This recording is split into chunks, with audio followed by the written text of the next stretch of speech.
শবে বরাতের কোনো আমল আছে কিনা, শবে বরাতের রোজা ও নামাজের নিয়ম কি, সবচেয়ে বহুল জিজ্ঞাসিত প্রশ্ন এখনকার। শবে বরাত আসছে, যেটাকে আসলে হাদিসের ভাষ্যে বলা হয়েছে মধ্য শাবানের রাত, শবে বরাত না, এটার হাদিসের ভাষ্যের নাম কি? মধ্য শাবানের রাত। এই মধ্য শাবানের রাত বা মধ্য শাবানের রজনী, এই রাতে যেটাকে আমরা শবে বরাত বলি, এই রাতে নামাজের নিয়ম কয় রাকাত পড়তে হবে, কোন রাকাতে কোন সূরা কতবার পড়তে হবে, এটা বহুল জিজ্ঞাসিত একটা প্রশ্ন। এবং এ ব্যাপারে আমরা অনেকে জানি যে শবে বরাতের রাখা নামাজে এত রাকাত পড়তে হবে, সেখানে সূরা কুল হুয়াল্লাহ, ইখলাস এতবার পড়তে হবে, ইত্যাদি ইত্যাদি। লাইলাতুল কদর ছাড়া অন্য যে সমস্ত রাতের ফজিলত আছে, এর মধ্যে 10টা রাতের কথা আল্লাহ তাআলা শপথ করেছেন, ওয়াল ফাজরি ওয়া লায়ালিন আশর। সে 10টা রাত হলো জিলহজের প্রথম দশক। খবর নেই আমাদের দেশে মানুষের যে রাতগুলোর শপথ আল্লাহ কোরআনে বলছেন, কত ফজিলতপূর্ণ, কিন্তু জিলহজের প্রথম দশকের রাতের কোন বিশেষ ফজিলতের কথা আমরা কয়জনে জানি? যাই হোক, মধ্য শাবান রজনীর কথা আমরা বেশি মানুষ জানি শুধু না, সবচেয়ে বেশি আমরা এই রাতে ইবাদতের চেষ্টা করি। সবচেয়ে বেশি চেষ্টা তো হওয়া উচিত হলো লাইলাতুল কদরে। এর পাশাপাশি যদি কেউ মধ্য শাবান রাতে আল্লাহ তাআলার ক্ষমা লাভের চেষ্টা করে, সেটা দোষণীয় না, সেটা জায়েজ। এই রাতের এতটুকু ফজিলত অবশ্যই প্রমাণিত যে আল্লাহ রাব্বুল আলামিন এই রাতে হিংসুক ছাড়া, মুশরিক ছাড়া বাকি মানুষগুলোকে সাধারণ ক্ষমা ঘোষণা করেন। অতএব এই রাতের একেবারে কোনোই ফজিলত নেই, ব্যাপারটা সেরকম না।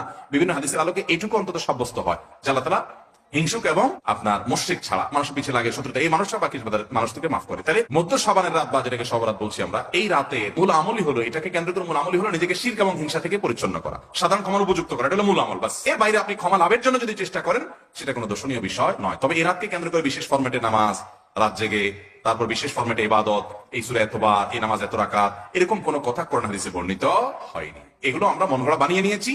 এবং যদি এরকম কোন ফরম্যাট আমরা ঠিক করে নিয়ে সেভাবে ইবাদত করাটাকে আমরা এই রাতের আমল, শরিয়া সিদ্ধ আমল মনে করি বা সুন্নাহ আমল মনে করি বা কোন নির্দিষ্ট আমল মনে করি, তো এটা বেদাতে পর্যবেসিত হবে।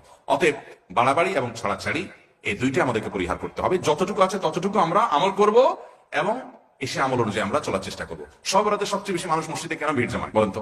শবে কদর বেশি ফজিলতপূর্ণ না এই রাত? শবে কদর কোন তুলনা আছে শবে কদরের সাথে কোনটা? কিন্তু শবে কদর কি এত মানুষ ইবাদত বন্দেগী করার চেষ্টা করে? শবে বরাতে যত করে, কারণ মিষ্টির জন্য বলে, খারাপ বলেন নাই এই জন্য যায় না, এটা পুরোপুরি সঠিক না। এত অভাব পড়ে না যে সারা রাত মানুষ মসজিদে পড়ে থাকবে একটু মিষ্টির প্যাকেটের জন্য, আমার মনে হয় না। আমার যেটা মনে হয়, সবচেয়ে বেশি মানুষ এই রাতে ইবাদত বন্দেগীর চেষ্টা করে, কারণ মানুষ মনে করে এ রাতে ভাগ্য নির্ধারণ হয়। অতএব এক রাতে ইবাদত বন্দেগী করে যদি সারা বছরটা ফাইনাল করে ফেলতে পারি, মন্দ কি?